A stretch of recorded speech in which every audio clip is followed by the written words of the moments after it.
Fernando, Babo Kabalen. Welcome to where in Pampanga? Yeah, so guys, kayo ba yung mahilig sa dimsum? Yes. Xiaolong bao and fried rice. Eh, tamang-tama. Today, nandito tayo sa Walk It Out. This is Walk It Out's new location dito po sa may San Fernando, Pampanga. And right now, we are showing you and letting you know na lumipat po sila sa mas malaki, mas maganda, Yes, at yes. mas comfortable na dining area. Hindi na mawawala dyan. Titikman natin mga dishes nila. So, samahan nyo kami. So, tara, let's go! So, ayun guys, again, welcome to Walk It Out San Fernando. I remember, Ngayon? 2 years after nung kanilang first opening din, their store became bigger.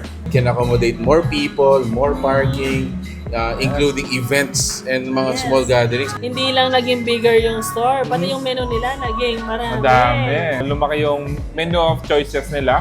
At the same time, dumami yung mga favorite natin dimsum dito. Yes, sir. Okay, so the place is located dito po sa may The Orchid Gardens, dito sa Lazatin, Boulevard, San Fernando. San Fernando po. First level dining, they also have a second level dining. Yes, at the same time, pwede rin siya maging converted into a function hall kapag may mga celebrations kayo. Sir. Good news sa ating mga taga San Fernando, mga kabalen.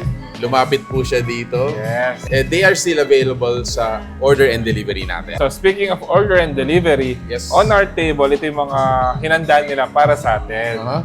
Siyempre, hindi wawala dyan yung kanilang dimsum sampler. Meron din tayong fried noodles, dry noodles, and yung kanilang 3 cups chicken. Sa side naman namin, meron tayong chicken chop, pork chop, yan, shrimp fried rice, salted fish fried rice, yan.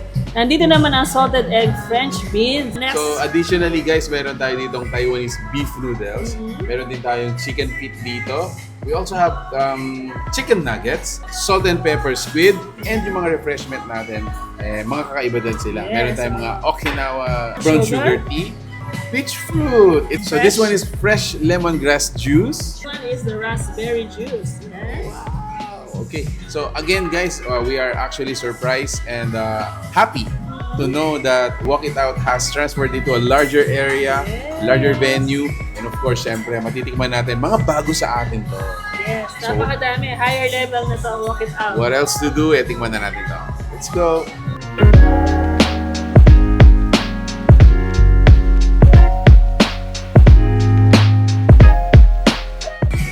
Boneless pala.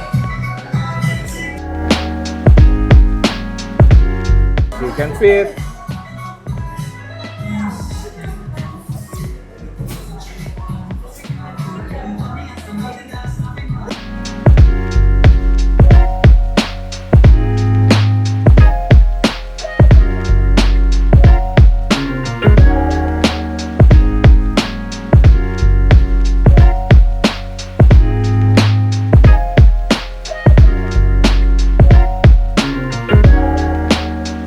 So there you have it guys, another place for you to check out, and of course we would like to congratulate Walk It Out for having another place or new place Bigger that place. is bigger Yes. and more accessible. So kung kayo gusto pumunta dito, this is located dito lang sa may Orchid's Garden, dito sa may City of San Fernando, Pampanga. And they're open from 11 a.m. to 9 p.m. Monday to Sunday. There you have it guys. If you like this video, if you like the food you saw in this video, please give it a thumbs up, share to your friends. If you are craving for some dimsum, check it out. Walk it out. Yeah, so that's it. Thank you for watching. We're in Pampanga. Until our next discovery, peace out. Bye guys.